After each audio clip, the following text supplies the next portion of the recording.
एक छोटे से गांव में अमित अपनी पत्नी लीला के साथ रहता था। अमित बहुत ही आलसी था।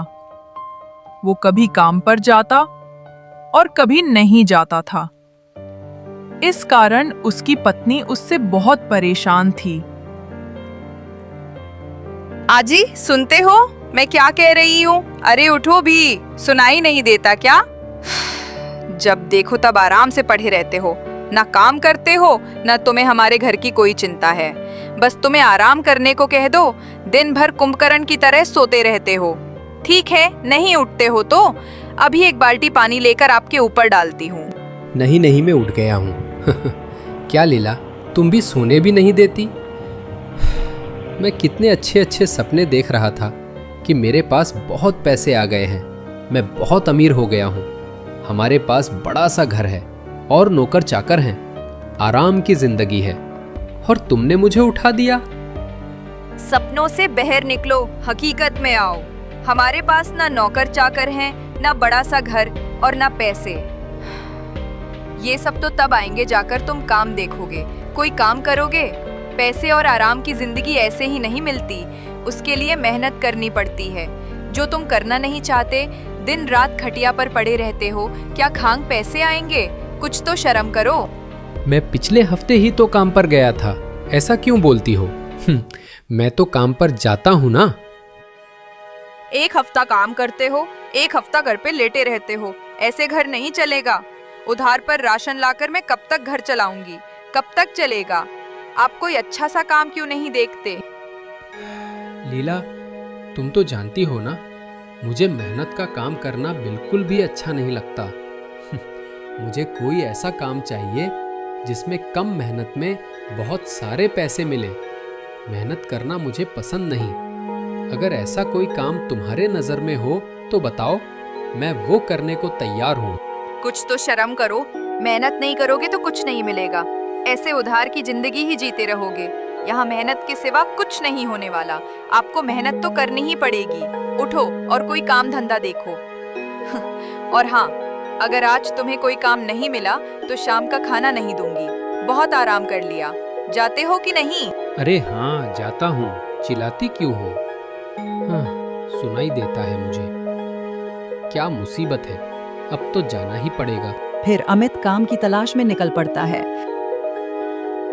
और एक साहूकार के पास जाकर बोलता है।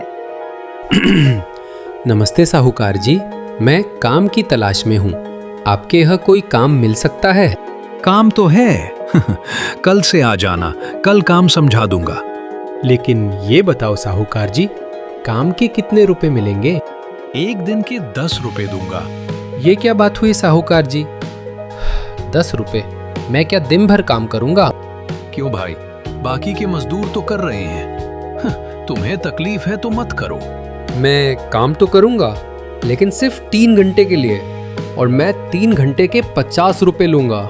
चल भाग यहाँ से। बड़ा आया, 50 रुपए लूंगा। बोल तो ऐसे रहा है जैसे तेरे बिना मेरा कोई काम ही नहीं होगा। तू अपने आप को समझता क्या है? बोल तो ऐसे रहा है जैसे कहीं का राजा हो। औकात में रहना सीख। सोच लो सेठ जी, एक दिन तो राजा ही बनने वाला हूँ, तब देख लेना। अभी मेरी मजबूरी है, इसीलिए आया हूँ आपके पास काम मांगने। नहीं तो मैं और 10 रुपए में दिन भर काम करूँ। बिल्कुल नहीं। हा हा हा। चल निकल यहाँ से। बड़ा आया राजा बनने वाला। ठीक है, जाता हूँ। तुम्हारे जैसे कंजूस सेठ के पास काम करने का मुझे भी कोई शौक नहीं है। राम राम। फिर अमित वहां से चला जाता है। वहां सोचता है, अब क्या करूं, मेरे लायक तो कोई काम ही नहीं मिल रहा। अभी घर जाऊंगा तो लीला के ताने सुनने पड़ेंगे। एक काम करता हूं, यही लेट जाता हूं और आराम कर लेता हूं। शाम को घर जाऊंगा, लीला से कहूंगा कि मैं दिन भर काम देख रहा था, लेकिन मुझे कहीं काम नहीं मिला। और फिर अमित पेड़ के नीचे सो जाता है। शाम को घर जाने के बाद लीला पूछती है, आ गए? काम मिला कि खाली हाथ ही आए हो? क्या बताओ? लीला दिन भर काम की तलाशी कर रहा था। मेरे तो पैर दर्द होने लगे, लेकिन कहीं काम मिला ही नहीं। साहूकार से भी मैंने मिन्नतें की, उन्होंने भी काम नहीं दिया।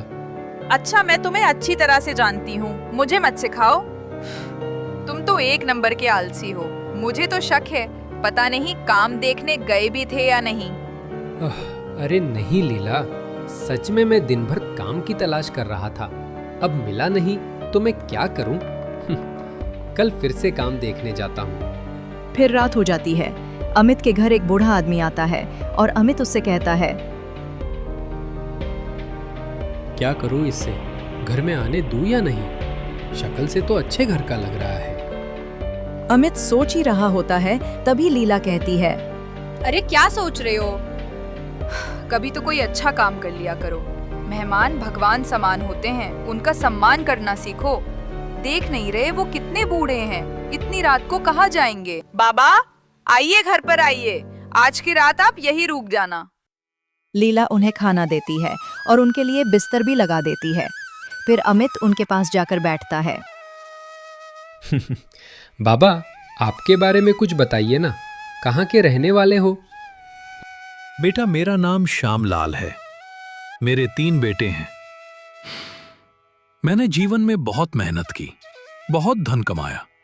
तीनों बेटों को व्यापार खोल के दिया ताकि वे कभी न सोचें कि हमारे पिताजी ने हमारे लिए कुछ नहीं किया। उन्हें किसी बात की कोई कमी नहीं रखी। तीनों की शादी करा दी।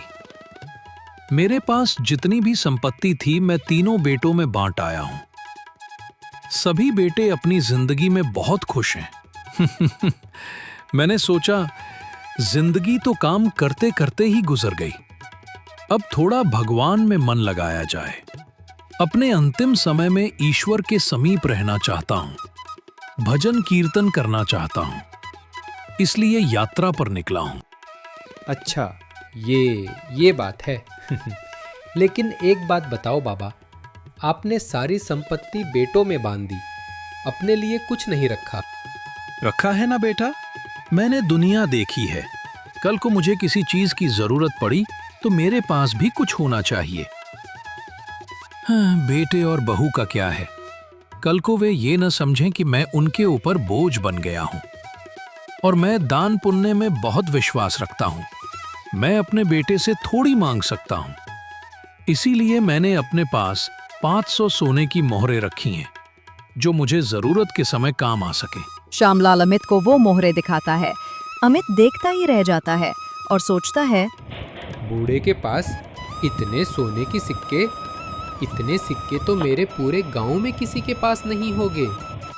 अगर ये मुझे मिल जाए तो मैं तो गांव का सबसे अमीर आदिपस आदमी बन जाऊंगा, वो भी बिना कुछ काम किए। अगर काम और मेहनत करूंगा तो इतना धन कमाने में जिंदगी निकल जाएगी। क्या करूं? अगर ये सिक्के मुझे मिल जाएं तो नहीं, ये मैं क्या सोच रहा हूँ, ये गलत होगा। क्या सोच रहे हो बेटे? कुछ नहीं बाबा, आप आराम कीजिए। तुम दोनों का बहुत बहुत शुक्रिया बेटे, तुमने मुझे यहाँ रुकने की अनुमति दी। इतना अच्छा भोजन खिलाया, मेरे लिए बिस्तर लगा दिया। आजकल के जमाने में किसी अनजान आदमी के लिए कौन इतना करता है?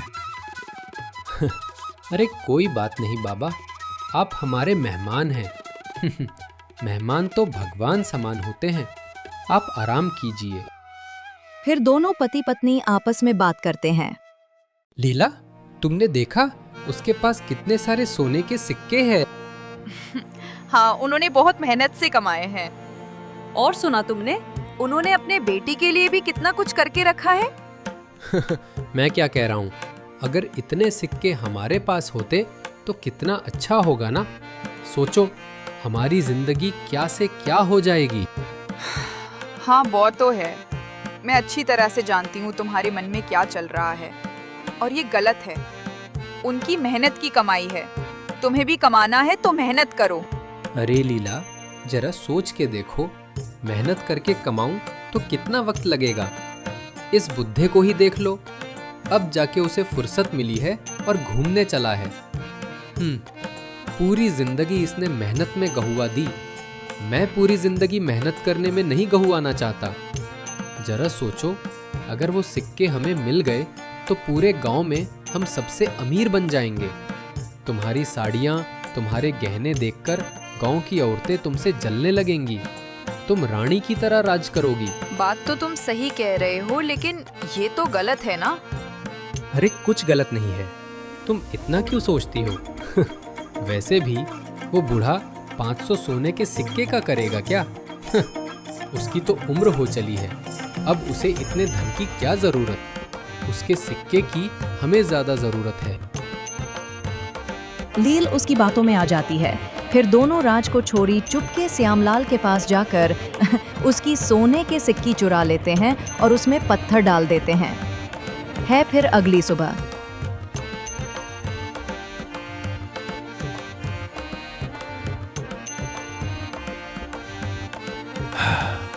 बेटे मैं चलता हूँ, तुम्हारा बहुत बहुत शुक्रिया। तुमने मेरा बहुत अच्छे से ख्याल रखा। भगवान तुम्हारा भला करे।